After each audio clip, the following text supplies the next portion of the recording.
Bismillahirrahmanirrahim. Assalamualaikum warahmatullahi wabarakatuh.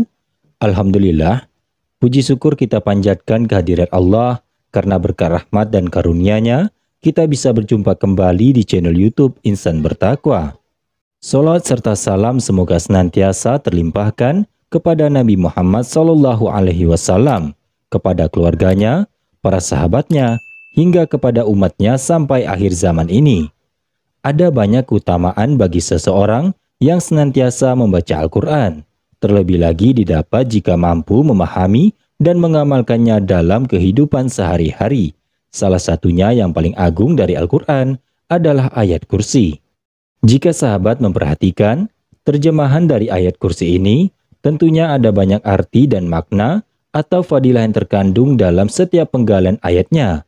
Untuk itulah pada kesempatan video ini, saya akan membahas fadilah dan manfaat dari membaca ayat kursi sebagaimana akan diulas dalam video kali ini.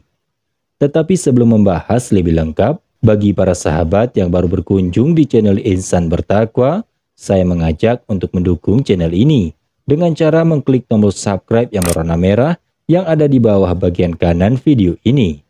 Dan bagi yang telah subscribe dan menyimak video ini, saya ucapkan terima kasih yang sebesar-besarnya. Semoga Allah menjaga kita semua.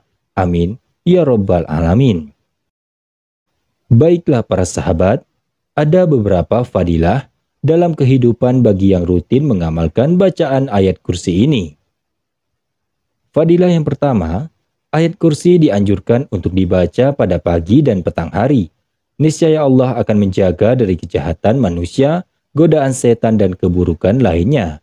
Dalam sebuah hadis dari Ubay bin Ka'ab, Nabi bersabda, siapa yang membacanya ketika petang, maka ia dilindungi oleh Allah dari berbagai gangguan hingga pagi.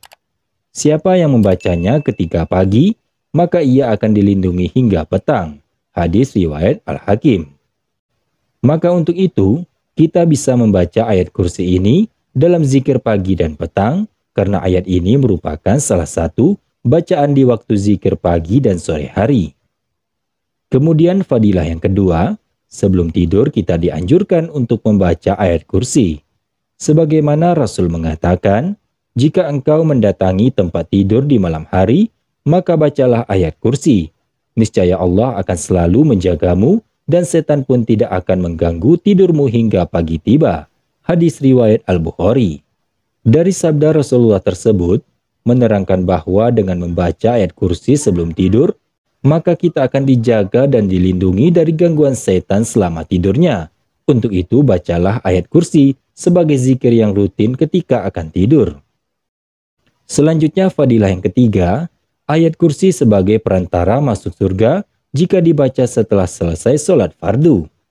Sebagaimana Rasulullah bersabda, barang siapa yang membaca ayat kursi setelah selesai sholat, maka tidak akan ada menghalanginya masuk surga kecuali kematian. Dari sabda Rasulullah tersebut, menerangkan bahwa ayat kursi merupakan perantara yang bisa mengantarkan kita masuk ke surga. Selama kita masih hidup dan membaca ayat kursi setelah sholat, maka akan selalu mendapat kemuliaan untuk masuk surga. Dan fadilah yang keempat, dianjurkan untuk membaca ayat kursi ketika memasuki rumah. Ini dilakukan agar kita dijauhkan dari kefakiran. Hal ini berdasarkan sebuah riwayat yang disebutkan dalam kitab Nuzhatul Majalis wan Muntakhabin Nafais dari Abu Hurairah.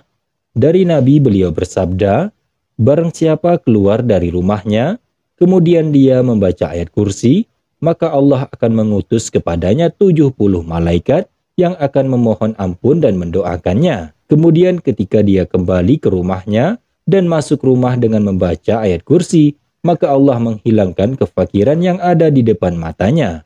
Untuk itu, bagi sahabat yang rutin membaca dan mengamalkan ayat kursi, maka Allah akan buka pintu rezeki seluas-luasnya, dan dijauhkan dari segala kejahatan, dan tentunya mendapat kasih sayang dari Allah. Dan yang terakhir, Allah berjanji akan meninggikan derajat setinggi 40 derajat siapa yang membaca ayat kursi dalam wudhu. Caranya cukup mudah, ucapkan dalam hati sembari membasuh bagian tubuh saat berwudu, baik wudu untuk sholat fardu ataupun sunnah. Para sahabat yang dirahmati Allah, sebenarnya masih banyak fadilah dan manfaat yang terdapat pada ayat kursi ini. Namun beberapa fadilah yang sudah dibahas tersebut sudah bisa kita ambil sebagai penyemangat kita menggapai ridho Allah Azza wa Jalla. Semoga ilmu yang kita bahas saat ini bisa menjadi berkah dan bisa menjadi ilmu yang bermanfaat bagi kita semua. Dan semoga kita senantiasa istiqomah dalam membaca, memahami, dan mengamalkan ayat kursi ini dalam kehidupan sehari-hari. Demikian para sahabat, semoga bermanfaat dan sampai jumpa pada video selanjutnya. Wassalamualaikum warahmatullahi wabarakatuh.